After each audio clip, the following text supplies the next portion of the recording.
Hello and welcome to Achievers 5 dear learners of IGNOU MS psychology. Clinical psychology के students के लिए एमपीसीई 013 के paper का हम डिस्कशन करेंगे। हमने लिए हैं PYQs previous more than 10 examinations के, और इसके अलावा ये वो इंपॉर्टेंट टॉपिक हैं जिनको आपको बिल्कुल भी मिस नहीं करना है। इस एनालिसिस में आपको जो सबसे अच्छी चीज़ मिल रही है वो ये है कि आपको मोस्ट आस्क्ड क्वेश्चंस मिल रहे हैं, मतलब कितना रिपीट हो रहा है कोई क्वेश्चन ये आपको पता चल रहा है। तो इसको बिल्कुल भी मिस नहीं करना है। चलिए बिना किसी डिले के क्विकली शुरुआत करते हैं।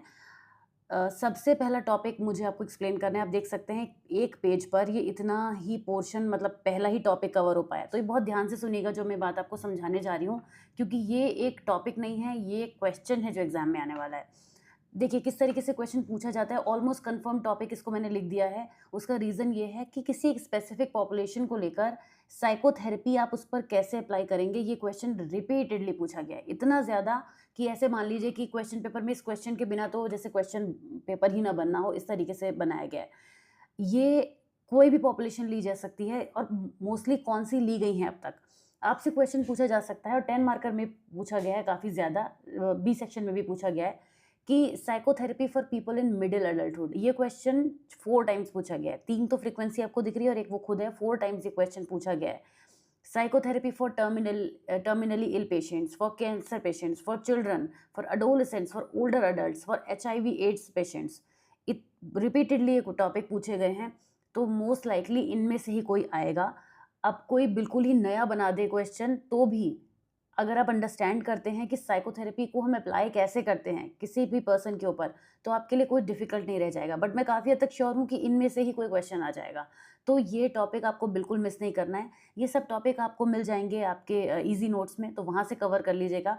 बाकी ये एक बेसिक कॉन्सेप्ट्स को अंडरस्टैंड करके जाइएगा कि अगर कुछ नया भी आ जाए तो आपको साइकोथेरेपी अप्लाई करनी कैसे है, कैसे उसका आंसर लिखना है। ये एक बार आपको आइडिया लग गया तो फिर आपके लिए कोई बड़ी बात नहीं है। राइट, तो ये क्वेश्चन ही है, एक तरीके से लीक पेपर आपको यहाँ पे मिल रहा है। इसके बाद देखिए यहाँ पर आप देख सकते हैं कि कितने सारे टॉपिक्स हैं जिनमें क्वेश्चन रिपीटेड हुए हैं, बहुत ज़्यादा रिपीट हुए हैं। जैसे सेकंड हो गया, थर्ड है, solution focus therapy, short term therapy. ये टॉपिक रिपीटेड हैं, आपको दिख ही रहे हैं स्क्रीन पर।